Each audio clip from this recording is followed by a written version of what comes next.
Assalamualaikum warahmatullahi wabarakatuh. Ya, masih kembali lagi bersama channel kita Islam itu Indah, yang tentunya akan selalu membawakan berita-berita menarik seputar perkembangan Islam di seluruh dunia. Ya, kawan-kawan yang berbahagia, yang dirahmati oleh Allah Subhanahu wa taala, semoga semuanya dalam keadaan yang sehat walafiat, dan semoga selalu dalam keadaan yang dilindungi dan dirahmati oleh Allah Subhanahu wa taala. Tentunya channel ini akan terus membahas tentang perkembangan Islam di seluruh dunia ya, seperti kisah-kisah inspiratif tentang mualaf, dan salah satu kisah yang akan kita bahas hari ini adalah tentang seorang profesor, seorang pendeta atau pendiri gereja serta misionaris yang masuk Islam. Nah, beliau bernama Su. Dan seperti apa kisahnya? Mari kita simak bersama-sama.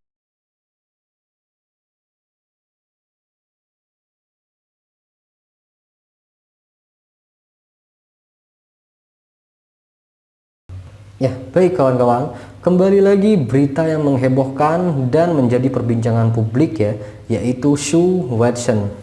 Nah, dia adalah seorang pendeta, dia adalah seorang misionaris, dan dia adalah seorang profesor yang memiliki gelar master dalam ketuhanan.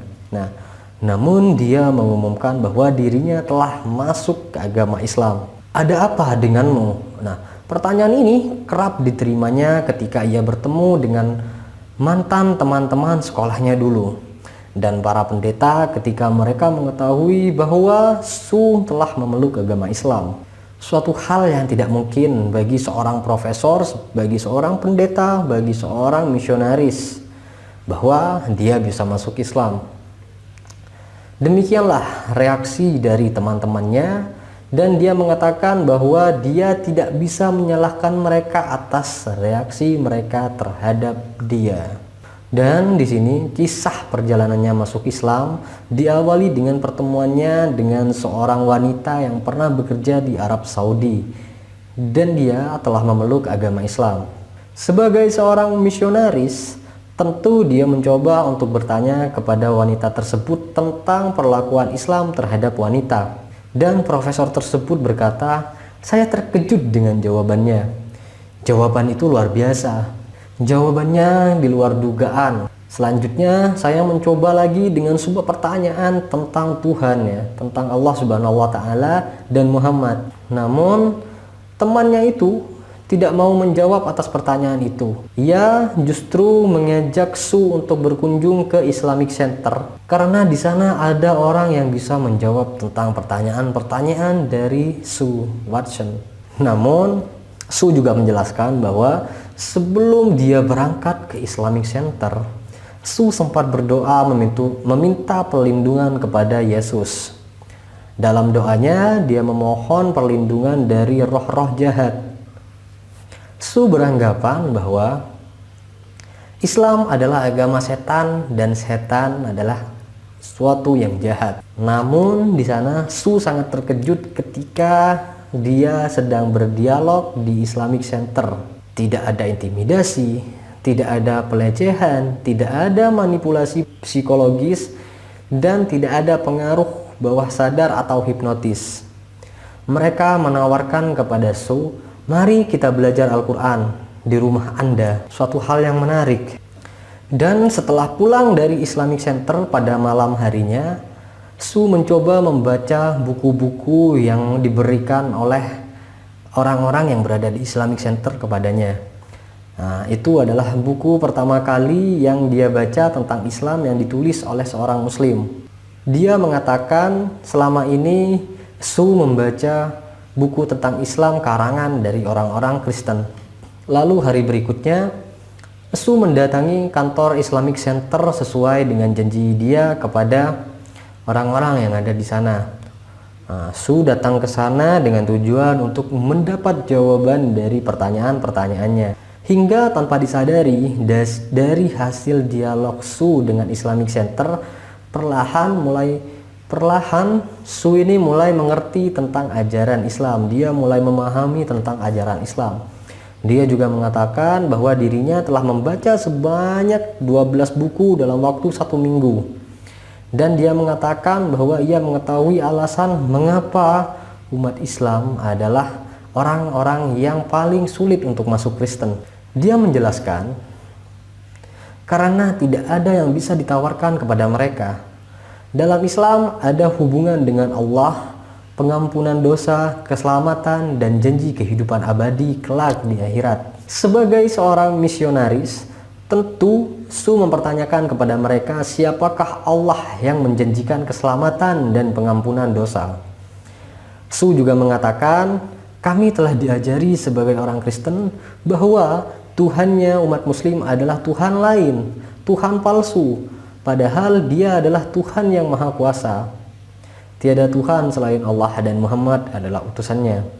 Nah, pertanyaan selanjutnya yang tak kalah penting, siapa Muhammad? Kata Su. Su baru mengetahui bahwa umat Muslim tidak berdoa kepada Muhammad, sedangkan umat Kristen berdoa kepada Yesus. Muhammad bukan perantara dan bahkan dilarang untuk berdoa kepadanya. Di sana Su menyadari bahwa doa adalah bagian yang sangat penting dari ajaran umat Kristen, dan Su penasaran apa yang didoakan oleh orang-orang Muslim. Sebagai orang Kristen, ketika belajar tentang itu, Su pernah berpikir bahwa umat Muslim ini menyembah sebuah Ka'bah, ya. Ia berpikir bahwa dalam ajaran Islam atau Muslim, ketika mereka sedang bersujud ke Ka'bah, bahwa di sanalah menurut Su Tuhan dan titik pusat dari dewa palsu yang ia maksud. Nah, namun ketika dia mempelajari Islam, dia kaget ketika mendapatkan penjelasan bahwa Islam tidak pernah menyembah Ka'bah. Islam tidak pernah menyembah batu. Ka'bah hanyalah merupakan pusat atau kiblat umat Muslim. Sebenarnya umat Muslim tidak pernah menyembah Ka'bah, melainkan hanya menyembah Tuhan, yaitu Allah Subhanahu wa Ta'ala. Dan setelah itu, Su yang selama 8 tahun kuliah di sekolah teologi, sebagai seorang Kristen yang taat, tanpa disadarinya perlahan mulai mengakui kebenaran dari Islam. Tapi Su belum membuka pintu hati untuk masuk ke agama Islam karena ia belum percaya sepenuhnya. Su terus pergi ke gereja membaca Alkitab, dan pada kesempatan lain ia juga mempelajari agama Islam di Islamic Center. Nah, Su berdoa kepada Tuhan agar ia diberi petunjuk atau jalan yang benar, karena hatinya mulai resah, ya. Hatinya mulai resah dan ia mulai bingung. Hingga selama proses pembelajaran ini, Su dihadapkan dengan pilihan yang sangat berat, ya. Pilihan yang sangat bergejolak di dalam batinnya. Tapi di sana Su tetap terus berdoa kepada Tuhan agar diberi petunjuk, hingga akhirnya dia mulai merasakan ada sesuatu yang jatuh meresap ke dalam dirinya. Ia lantas duduk, dan saat itulah ia pertama kali menyebut nama Allah Subhanahu wa Ta'ala, dan ia merasakan ada suatu kedamaian di dalam hati, dan sejak saat itulah ia mengambil keputusan untuk memeluk agama Islam. Nah, keputusan yang diambil oleh Su ini bukanlah keputusan yang mudah. Tentunya karena dia akan mendapat reaksi keras dari teman-temannya di dewan gereja. Karena siapa Su? Su adalah seorang pendeta, ia adalah seorang misionaris, ia adalah seorang profesor. Dan pilihannya itu pun disikapi negatif bukan hanya oleh teman-temannya, melainkan juga oleh anak-anaknya yang sudah dewasa dan dicurigai oleh pemerintahnya sendiri. Namun di sana Su menjelaskan bahwa tanpa adanya kekuatan iman, mungkin saya sudah tak sanggup menghadapi itu semua, ujarnya. Nah, saya sangat berterima kasih kepada Allah Subhanahu wa Ta'ala yang telah menjadikan saya sebagai Muslim, dan saya berharap hidup dan mati sebagai Muslim. Hingga setelah masuk Islam, Su menggantikan namanya menjadi Khadijah Watson. Itulah kawan-kawan, mungkin kita melihat ini adalah sesuatu yang sulit. Bagaimana mungkin seorang profesor, seorang pendeta juga sekaligus misionaris akan masuk Islam? Itu mungkin sesuatu yang sulit, namun tidak ada yang sulit bagi Tuhan kita, yaitu Allah Subhanahu wa Ta'ala.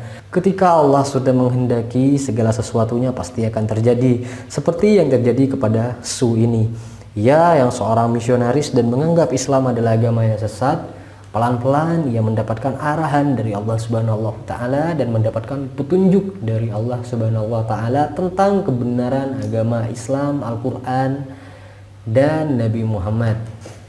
Tentunya ini adalah kisah yang sangat inspiratif ya, bahwa di usianya yang sudah tua, Su masih mendapatkan hidayah dari Allah Subhanahu wa taala. Dan semoga kita doakan untuk Su Watson atau yang sekarang menjadi Khadijah Watson selalu dikuatkan imannya, berikut juga dengan kita semua umat muslim seantero dunia. Semoga selalu dalam keadaan yang dilindungi oleh Allah Subhanahu wa taala. Semoga selalu dalam keadaan yang dirahmati oleh Allah Subhanahu wa taala. Ya, itu saja, sekian video dari kita. Kurang lebihnya mohon maaf. Assalamualaikum warahmatullahi wabarakatuh.